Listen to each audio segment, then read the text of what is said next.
ሳዕቤን ውፅኢት ናይ ጠንቂው ናብ ብፁዕ አቡነ ጳውሎስ ክቡር አቡነ ጳውሎስ ሃገረ ስብከት ኤውሮጳ ዓዲ እንግሊዝ አባል ቅዱስ ሲኖዶስን እዚ ኣብ ኣምስተርዳም ተፈጢሩ ዘሎ ጉዳይ ሸለል ክበሃሎ ዘይግብኦ ብዕቱብ ክርአ ግቡኡን ህጹጽን መፍትሒ ክግበረሉ ንጽውዕ ሳዕቤን ውፅኢት ናይ ጠንቂው ጠንቂ መርሚርካ መፍትሒ ምምጻእ ድማ እቲ ቀዳማይን መወዳእታን ኣመራጺዩ ጠንቂ ናይዚ ኩሉ እቶም ንዓሰርተታት ዓመት ንብረትን ገንዘብን ገቢቶም ናይ ውልቆም ገይሮማ ንውሳነ ቅዱስ ሲኖዶስ ደጋጊሞም እናጣሓሱ ንኹልውስ መሳልል እናጣሓሱ መግናሕትን ንዘጥፍእዎ ጥፍኣት ማዕረምታ ከያብካን ብሸለልትነት ክሕለፍ ጸኒሑ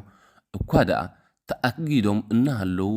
ዘድልዮም መሳለጥያ እናተዋህቡ ጸኒሖም እዚ ድማዩ ኣብ ልዕሊ ሲኖዶስ ኮነ መዋቅር ዋጋ ከም ዘይብሉ ክርእይዎ ጸኒሖም ሕጂ እውን ብንዕቀት ንውሳነ ቅዱስ ሲኖዶስ ዋጋ ከይሃቡ ተሓሒሶሞ ምኽንያቱ ንገበን ኣብ ግዚኡን ንገበን ዝበቅዕ ማዕረምታን እንተዘይተዋሂቡ ንገበን ከም ስርሑን መዓልታዊ ዕዩን ዝርእዮ ስለ ዝኾነ ድማ እዚ ቅድሚ 10 ዓመታት ዝተወሰነሎም ውሳነ ጥሒሶሞ ጥራሕ ዘይኮኑስ ዋጋ ከም ዘይብሉ ቆፂሮሞ ኩሉ ድማ ተጣሒሱ ንኣባላት ጉጉይ ዝኾነ ሓበሬታ ኣብ ምሃብ ተዋፊሮም ንምዃኑ እዞም ናይ ስቲክቲንግ ኣመሓደርቲ ነበር እንታይ ይጸገሙ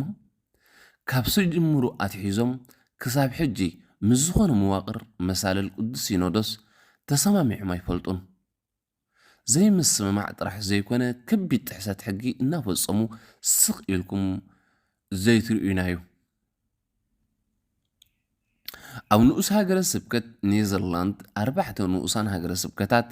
ግዚኦም ኣኺሉ ተቐይሮም ኣለዉ ቀዳማይ ንኡስ ሃገረ ስብከት ብሊቀ ካህናት ቀሲስ ዘርእሰናይ ቀሲስ ሰሎሞን ምስ ኣመሓደርቱ ዝምርሑ ንኡስ ሃገረ ስብከት ካልኣይ ንኡስ ሃገረ ስብከት ብሊቀ ካህናት ቀሲስ ሰሎሞን ሳምሶም ማኢል ምስ መሳርሕቱ ዝምራሕ ንኡስ ሃገረ ስብከት ሳልሳይ ንኡስ ሃገረ ስብከት ብሊቀ ካህናት ቀሲስ ተክለ ብርሃን ተስፋዝጊ ምስ መሳርሕቱ ዝምራሕ ንኡስ ሃገረ ስብከት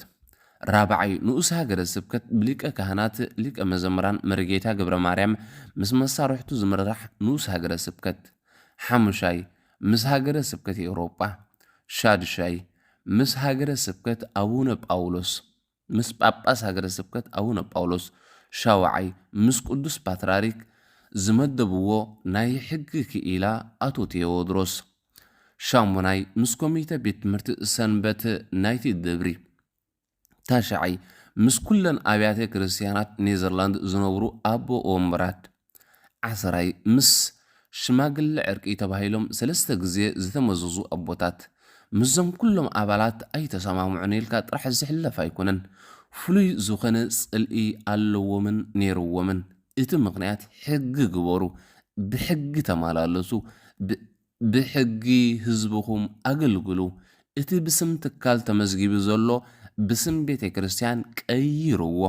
ቅዱስ ሲኖዶስ ንኡስ ሃገረ ስብከት ዘመሓድሮ ግበርዎ ስለ ዝበልዎም ጥራዩ ካልእ ወላ ሓደ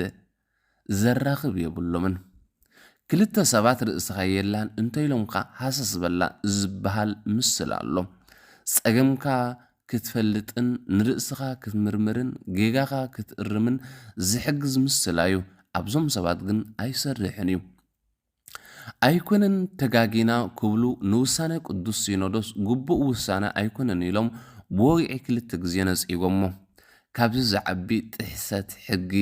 ዘይተኣዛዝነትን የሎን ሓቂ ምዝራብ እዞም ሰባት ኣብ ልዕሊ ህዝብን ቤተ ክርስቲያንን መዋቕር ቅዱስ ሲኖዶስ ከሽካዕልሉ እንከለዉ ሸለልትነት ምዝንጋዕ መንፈሳዊ ሓላፍነትን መንበረ ፓትርያርክ ምዃኑ ከም ፀሓይ ቀትሪ ብሩህ እዩ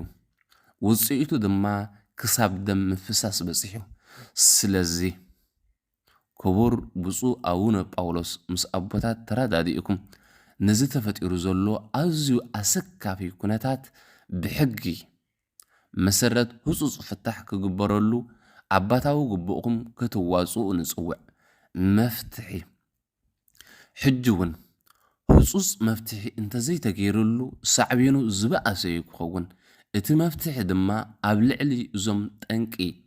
ናይዚ ኩሉ ሽግርን ባእስን ዕግርግርን ኮይኖም ዘለዉ ፍሉያት